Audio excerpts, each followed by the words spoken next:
तो वही पिछले क्लास में हम लोग वैद्युत विभव, विभवांतर और किसी बिंदु आवेश के कारण किसी बिंदु पर वैद्युत विभव ज्ञात करना हम लोगों ने निकाल लिया था। आज हम लोग वैद्युत स्थितिज ऊर्जा, आवेश की वैद्युत स्थितिज ऊर्जा निकालेंगे। आवेश की वैद्युत स्थितिज ऊर्जा क्या होती है? कल हमने जो पढ़ा था कि किसी बिंदु आवेश के कारण किसी बिंदु पर या r दूरी पर स्थित किसी बिंदु पर वैद्युत विभव निकालने के लिए तो फार्मूला मिला था हमको v बराबर 1/4 पाई एप्सिलॉन नॉट वायु या निर्वात के लिए इंटू Q/r, ये फार्मूला मिला था। और यही सेम किसी बिंदु आवेश के कारण वैद्युत क्षेत्र की तीव्रता निकालने का जो फार्मूला होता है E बराबर 1/4 pi epsilon not into Q/r² होता है। तो कन्फ्यूज नहीं होना है, जब हम न्यूमेरिकल सॉल्व करते हैं तो कन्फ्यूज हो जाते हैं r² है कि r है। जब तीव्रता पूछेगा तो r² है और जब विभव पूछेगा तो r होगा। एक बात का और ध्यान रखेंगे, इसमें तीव्रता के लिए हमको Q का सिर्फ परिमाण चाहिए होता है। धनावेशित आवेश है कि ऋणावेशित आवेश है, इससे हमसे कोई मतलब नहीं होता है। आवेश की मात्रा कितनी है सिर्फ उसके वैल्यू से हमको मतलब होता है। लेकिन विभव के लिए हमें आवेश की मात्रा तो चाहिए, साथ ही वह किस प्रकार का आवेश है, धनावेशित है कि ऋणावेशित है, उसको चिन्ह के साथ हम लोग इसमें रखेंगे।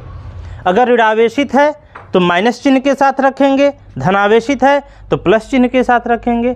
इस फॉर्मूले में आवेश को हमें उसके चिन्ह के साथ रखना पड़ता है। तो इससे क्या होगा, विभव धनात्मक भी प्राप्त होगा और ऋणात्मक भी प्राप्त होगा। धन आवेश के लिए धनात्मक विभव मिलेगा और ऋण आवेश के लिए ऋणात्मक विभव मिलेगा। क्लियर है बात?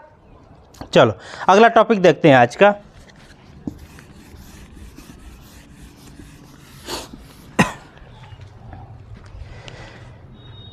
आवेशों की वैद्युत स्थितिज ऊर्जा। आवेश की वैद्युत स्थितिज ऊर्जा क्या होता है? देखो भाई, दो आवेश हों, एक आवेश मान लो Q1 है बिंदु A पर और बिंदु B A से स्मॉल r दूरी पर एक बिंदु B है जहाँ पर एक आवेश Q2 है, यहाँ पर एक आवेश Q2 है। इन दोनों आवेशों को या तो दूर ले जाएं या तो पास लाएं। तो दूर ले जाएं या पास लाएं, तो इसको दूर ले जाने या पास ले आने में जो कार्य किया जाता है वही उस निकाय की वैद्युत स्थितिज ऊर्जा कहलाती है। दो आवेशों को दूर या पास ले जाने में जो कार्य किया जाता है वही उसकी वैद्युत स्थितिज ऊर्जा कहलाता है। वैद्युत स्थितिज ऊर्जा को हम लोग U से प्रदर्शित करते हैं, U से प्रदर्शित करते हैं।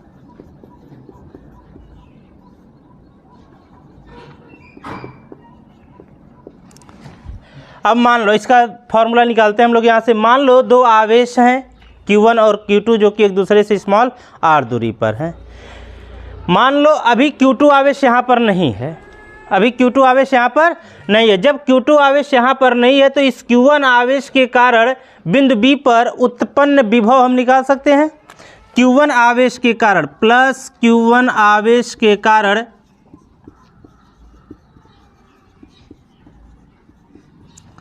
बिंदु B पर विभव, तो V बराबर क्या हो जाएगा, 1/4 pi epsilon not into Q/Q1/r। अभी ये Q2 आवेश बिंदु B पर नहीं है। अगर हम Q2 आवेश को कहीं से बिंदु B तक लाएं तो हमें काम करना पड़ेगा, या अनंत से हम बिंदु B तक लाएं तो हमें काम करना पड़ेगा। तो बिंदु B तक Q2 आवेश को बिंदु B तक लाने में किया गया कार्य, Q2 आवेश को बिंदु B तक लाने में किया गया कार्य। देखो भाई, V बराबर क्या पड़े हो, W/Q। तो Q बराबर क्या हो जाएगा, W बराबर क्या हो जाएगा, QV। W बराबर क्या होगा, QV। तो हमारे द्वारा जो किया गया कार्य होगा वो क्या होगा, W बराबर V into Q2 V into Q2 हो जाएगा एक किया गया कार्य। ठीक है, यहाँ से V का मान हम इसमें पुटअप करेंगे। V का वैल्यू कितना दे रखा है, 1/4πε0 इंटू Q1 Q2/R, ये हमारे द्वारा किया गया कार्य है। ठीक है, यह हम तब सॉल्व कर रहे हैं जब ये दोनों आवेश वायु या निर्वात में हो। अगर किसी माध्यम में होते तो यहाँ पर हम लोग के लगा देते हैं। तो ये हो गया किया गया कार्य, और यही किया गया कार्य वैद्युत निकाय में, यही किया गया कार्य निकाय में वैद्युत स्थितिज ऊर्जा के रूप में, वैद्युत स्थितिज ऊर्जा के रूप में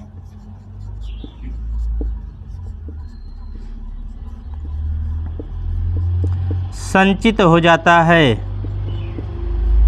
तो यहाँ से वही क्या हो जाएगा, जो U हो जाएगा वो W के बराबर आ जाएगा। U किसके बराबर होगा, W के बराबर आ जाएगा।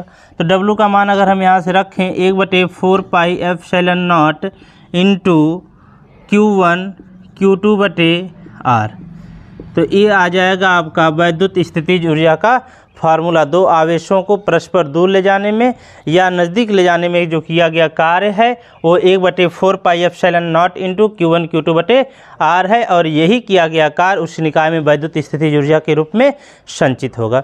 एक बात का और ध्यान रखेंगे, जब हम इसका न्यूमेरिकल्स बनाएंगे तो Q1 और Q2 के मान को उसके चिन्ह सहित रखेंगे। Q1 व Q2 का मान, Q1 व Q2 का मान चिन्ह सहित रखते हैं। Q1 व Q2 का मान चिन्ह सहित रखते हैं। अब भाई बताओ, अगर हम इसके मान को चिन्ह सहित रखेंगे तो अगर Q1 का मान धनात्मक हो और Q2 का भी मान धनात्मक हो तो U का मान क्या मिलेगा, धनात्मक। अगर Q1 इक्वल टू धनात्मक और Q2 इक्वल टू भी धनात्मक तो U इक्वल टू धनात्मक आएगा कि नहीं आएगा, धनात्मक। अगर Q1 इक्वल टू ऋणात्मक और Q2 इक्वल टू ऋणात्मक तब भी U इक्वल टू धनात्मक आएगा। दूसरा कंडीशन क्या हो सकता है, Q1 इक्वल टू ऋणात्मक और Q2 इक्वल टू ऋणात्मक तो U भी क्या होगा, धनात्मक। माइनस माइनस का गुणा प्लस हो जाएगा कि नहीं। तो इससे क्या निष्कर्ष निकला भाई, समान प्रकार के आवेश, दोनों समान प्रकार के हैं, ये भी समान प्रकार के पॉजिटिव पॉजिटिव, ये निगेटिव निगेटिव, समान प्रकार के आवेशों को नज़दीक लाने पर, भाई देखो समान प्रकार के आवेश होते हैं या तो पॉजिटिव चार्ज मिल रहा है, और पॉजिटिव चार्ज किसका प्रतीक होता है, विकर्षण का, प्रतिकर्षण का प्रतीक होता है, एक दूसरे को दूर हटाएगा। तो समान प्रकार के आवेशों को परस्पर नज़दीक लाने पर वैद्युत स्थितिज ऊर्जा बढ़ती है और दूर ले जाने पर घटती है। इसी प्रकार से अगर यह विपरीत प्रकृति के आवेश हों, Q1 इक्वल टू माइनस और Q2 इक्वल टू प्लस, या Q1 प्लस Q2 माइनस, तो U क्या मिलेगा, ऋणात्मक। और ऋणात्मक चिन्ह जो होता है वो आकर्षण का प्रतीक होता है, ऋणात्मक चिन्ह आकर्षण का प्रतीक होता है। इस कंडीशन पर विपरीत प्रकृति के आवेशों को परस्पर नज़दीक लाने पर वैद्युत स्थितिज ऊर्जा घटती है और दूर ले जाने पर वैद्युत स्थितिज ऊर्जा बढ़ती है।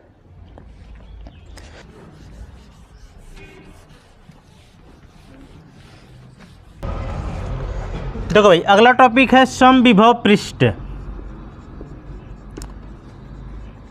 समविभव पृष्ठ, समविभव पृष्ठ हम किसे कहेंगे, ऐसा पृष्ठ जिसके प्रत्येक बिंदु पर विभव का मान एक समान हो उसे हम लोग समविभव पृष्ठ कहते हैं। मान लो यहाँ पर कोई एक पृष्ठ है और इसके प्रत्येक बिंदु पर जितना विभव यहाँ हो उतना ही विभव यहाँ पर भी हो। इसका नाम मान लो पॉइंट ए है और इस बिंदु का नाम बी है, तो जो विभवांतर भी का होगा, जो विभव ए बिंदु पर होगा वही विभव बिंदु बी पर भी होगा। अर्थात यहाँ से भी ए बराबर होगा भी बी का। जब भी ए भी बी के बराबर होगा तो भी ए माइनस भी बी बराबर क्या होगा, 0। अर्थात कोई ऐसा पृष्ठ, विद्युत क्षेत्र में स्थित कोई ऐसा पृष्ठ जिसके दो बिंदुओं के बीच विभवांतर शून्य हो, विभवांतर शून्य हो, उसे हम क्या कहेंगे, समविभव पृष्ठ कहते हैं। अब इस समविभव पृष्ठ में इसके प्रत्येक बिंदु पर कहीं पर भी अगर हम वैद्युत क्षेत्र की तीव्रता की दिशा की बात करें तो उस पृष्ठ के लंबवत होगा।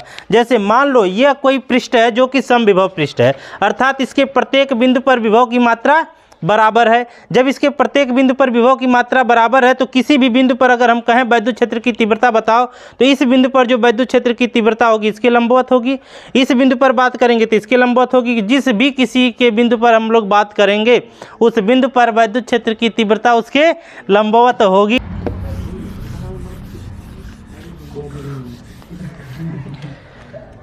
चलो भाई देखो, अगला टॉपिक है विभव प्रवणता। विभव प्रवणता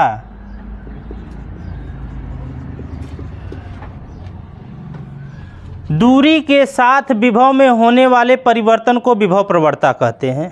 दूरी के साथ विभव में होने वाले परिवर्तन को विभव प्रवणता कहते हैं। विभव प्रवणता बराबर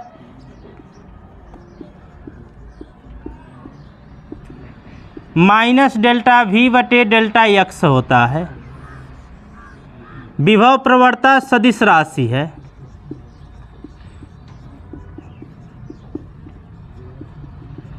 अगर हम इसका मात्रक की बात करें तो इसका मात्रक हो जाएगा, देखो भाई डेल्टा वी क्या है, विभवांतर। विभवांतर का मात्रक होता है वोल्ट, तो वोल्ट प्रति, डेल्टा एक्स क्या है, दूरी। दूरी का मात्रक मीटर, तो वोल्ट प्रति मीटर इसका मात्रक हो जाएगा। इसका मात्रक वोल्ट प्रति मीटर होता है। बीमा की बात करें इसके, बीमा क्या होगा, बीमा निकाल लेंगे हम लोग यहाँ से। विभव प्रवणता बराबर, विभव प्रवणता बराबर माइनस डेल्टा वी बटे डेल्टा एक्स का। विभवांतर का बीमा होता है एम एल स्क्वायर टी पे माइनस 3 ए पे माइनस 1, और डेल्टा एक्स क्या दूरी है, दूरी का बीमा एल होगा।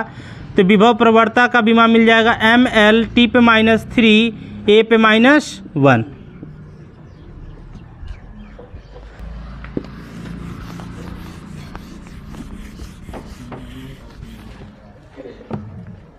विभव प्रवणता तथा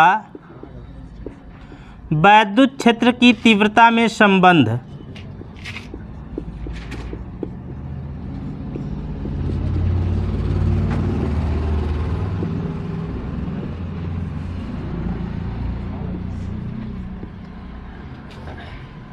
विभव प्रवणता तथा वैद्युत क्षेत्र की तीव्रता में संबंध। मान लो यहाँ पर कोई एक समान वैद्युत क्षेत्र है E,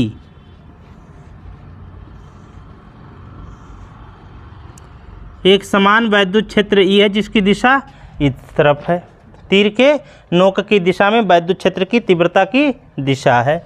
इसमें कोई पॉइंट ले लेते हैं हम लोग, पॉइंट B। इस पॉइंट B पर एक परीक्षण आवेश हमने Q0 रख दिया है। पॉइंट B पर एक परीक्षण आवेश Q0 रख दिया है, तो वैद्युत क्षेत्र में रखा, तो वैद्युत क्षेत्र के कारण इस परीक्षण आवेश पर एक बल लगेगा। तो वैद्युत क्षेत्र के कारण, वैद्युत क्षेत्र के कारण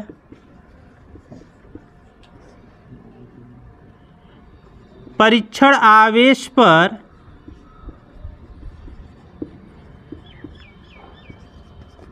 लगने वाला बल, परीक्षण आवेश पर लगने वाला बल F बराबर क्या हो जाएगा, Q0 E।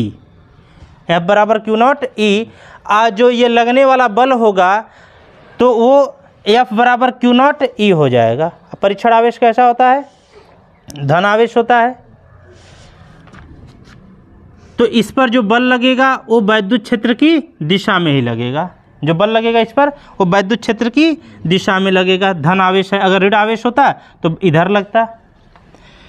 अब इस परीक्षण आवेश को बिंदु B से, यहाँ पर कोई बिंदु A है, यहाँ तक हम लाएंगे। परीक्षण आवेश को B से A तक बहुत ही कम दूरी डेल्टा x दूरी हम विस्थापित करेंगे इधर। तो हमको कुछ काम करना पड़ेगा, हम वैद्युत क्षेत्र के विपरीत दिशा में जा रहे हैं, तो हमको कुछ काम करना पड़ेगा यहाँ पर। तो क्या लिखोगे, परीक्षण आवेश को, परीक्षण आवेश को B से A तक लाने में किया गया कार्य